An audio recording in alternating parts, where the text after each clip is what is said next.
I, 29, cheated on my husband, M 32. I got pregnant and had an abortion. I cheated again, and we hit each other. I was 20 when I met my husband. We met when we were both traveling around Europe. I was just finishing my trip, he was just starting his. We met and slept together the same day and spent my last few days together. For anyone saying this was a red flag for him any more than it was for me, your sexism is showing. After he went home we struck up communication again and had a long-distance relations that lasted a year. During this time we talked about previous relationships and why they failed. I told him my ex dumped me for kissing another girl, and at the time I didn't think it was a big deal, but I had since realized that cheating is cheating and it was wrong of me to do it. He moved to me as his work is freelance and he can do it from anywhere, and I had spent the last year settling into a job I really liked. This was his suggestion. He makes more money than me and wanted to buy a house right away. I told him I would rather wait until we were married. We had discussed marriage at length and it's what we both wanted, and we could buy one together, but he said he didn't want to throw money away on rent, and when we got married and I signed a prenup he would put my name on the mortgage. The suggestion of a prenup was offensive as he knew my family are well off and I'd never cared about money, but I agreed. I also wanted to keep my own last name if we got married, and he said he wouldn't marry me if I didn't take his last name. This I also agreed to.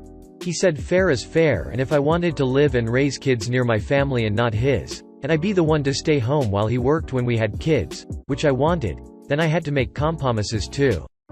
I didn't think these were fair compromises, but I agreed. He bought the house against my wishes and then we got married, and to his credit, he put my name on the mortgage the following week. But this all left a bitter taste in my mouth. For the most part things were great. I had a good social life and was outgoing, he was more of a stay-at-home type. I had lots of friends, he was focused on work. We were different, but we made it work. One of the men I worked with expressed an interest, even knowing I was married, and I told him no.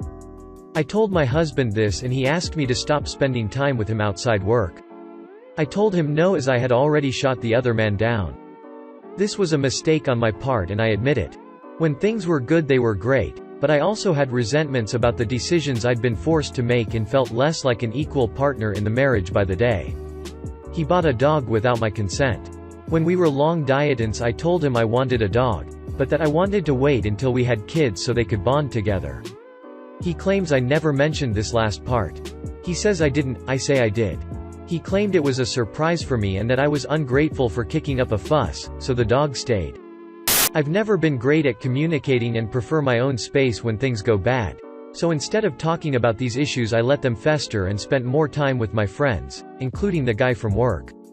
My husband was overprotective and asked me to check in with him if I was out late and asked me not to stay out at night, even when I was staying at a female friend's house.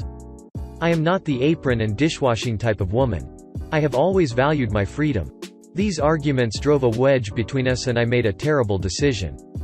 I was drunk and slept with the guy from the office. I came home after and slept on the couch and cried all night. My husband came down the next morning and attacked me for not coming home at a reasonable time, said I was a mess because I slept in the clothes I went out in and that I looked like a hooker. The other man, Greg, never said things like this to me. He enjoyed being social and dancing and all the other things my husband didn't. I was young and stupid and decided to keep seeing him. He was kind and decent, and the more time I spent with him the more I wished I'd met him first. I found out I was pregnant. I didn't know who the baby was and I was racked with guilt. I told Greg the day I found out and he told me to get an abortion, that he didn't want to get caught up in the middle of raising a kid with a married woman. This was the moment when the affair ended. I told my husband a week later. He didn't have to pry the truth out of me like he said in his post. A couple of months and he saw me upset and I told him. He flew home without telling me and ignored my calls. I realized then that I'd made a terrible mistake and decided to recommit to my marriage. I told him I would get an abortion if the child wasn't his. He told me to go fuck myself and hung up. Eventually he came home and we found out the baby wasn't his. So as we agreed I put on the appointment for the abortion. When we did the paternity test the doctor asked me if I wanted to know the sex. My husband answered for me and said, "It doesn't matter," and we left. I went back without him and found out it wasn't an it was a she. My daughter. Over the course of the week I had thoughts of being a mother. I had always wanted to raise kids, and in my fantasies during this week I didn't think about the other man. This was my husband's baby. I pictured the three of us together as a family. It wasn't ideal, but there was no good reason I could think of that we couldn't make the best of a bad situation. I planned to tell him who the father really was. I panicked and told him it was a one-time thing while I was away for the weekend, and I would quit my job. It wasn't perfect, but if he loved me we could make it work. Life throws tests at us, and when I took my marriage vows I realized this and hoped he would too. The day of the appointment I begged him not to make me choose. I begged him to do one thing for me. Not to commit to a lifetime of it. Not even to love the baby. Just to do one thing for me. I begged him to try. I asked him to give it a chance. He told me he was filing for divorce. I need to make something clear. Yes, I made mistakes, but I love my husband. He was the great love of my life and still is. He told me he wouldn't even try to make it work, and if I didn't have the operation he would leave me and file for divorce that day. I asked him to let me think about it, and he said no to that too. I was torn between two horrible choices, and I chose one. I had the abortion. I was never going to raise a baby alone. If he wasn't with me on this I wasn't going through with it, and he made it clear he wasn't with me. The few weeks after the operation I was in more pain than I had ever been in my life. During this time I stayed with my parents because we couldn't be around each other. I blamed him for making me choose. He still hated me for the cheating, and even told me he hated me for wanting to keep the baby and for asking him to be around for us, but I didn't want it to be in vain, so I moved back home and tried to make it work. I kept my feelings bottled up because I didn't want to remind him of what I'd done. I was on medical leave for 3 months and none of my friends knew. As far as they knew, Sam, my husband, and I had miscarried, as did my parents. I had nobody to talk to. I asked Greg to come over and we talked. I cried and he cried with me. It felt good to be heard and not have to wear a mask. These visits happened another half a dozen times, and it's important to know nothing sexual happened. The affair was over. I was leaning on a friend, the only friend who knew what I was going through. You know the rest. He came home. Found out Greg was the father.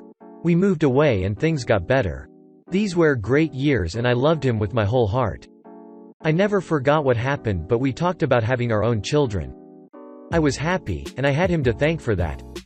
When I found out I couldn't have children anymore I tried to tell him, but I'd remembered the way he looked at me years ago when he found out. The names he called me.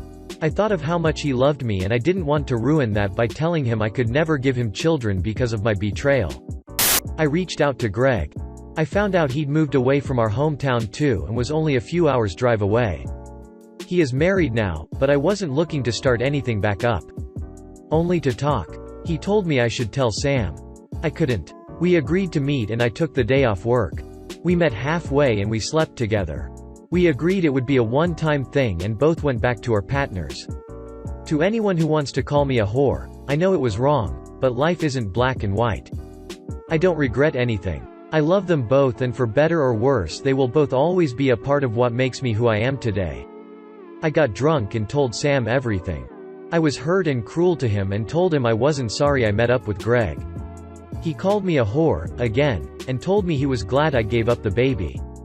I slapped him, he slapped me back. I don't resent him at all for hitting me.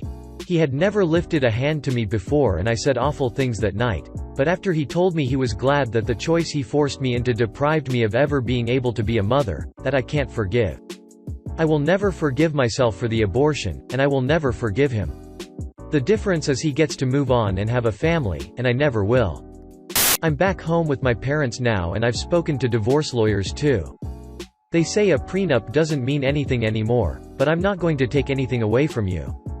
I just want it to be over too, so maybe we can both find some peace. Well, still he is not wrong when the issue being their divorce, frigid woman, and dead unborn. Are men nowadays wrong because they fail to foresee the future and submit to the shocking reality that woman must not be free and cannot be trusted? Remember that this is a regular Joe who plays by the Disney story fairy tale and believes in second chance. He surely has placebo-ed himself into love. This here deserves to be entirely the woman's fault. She and only she.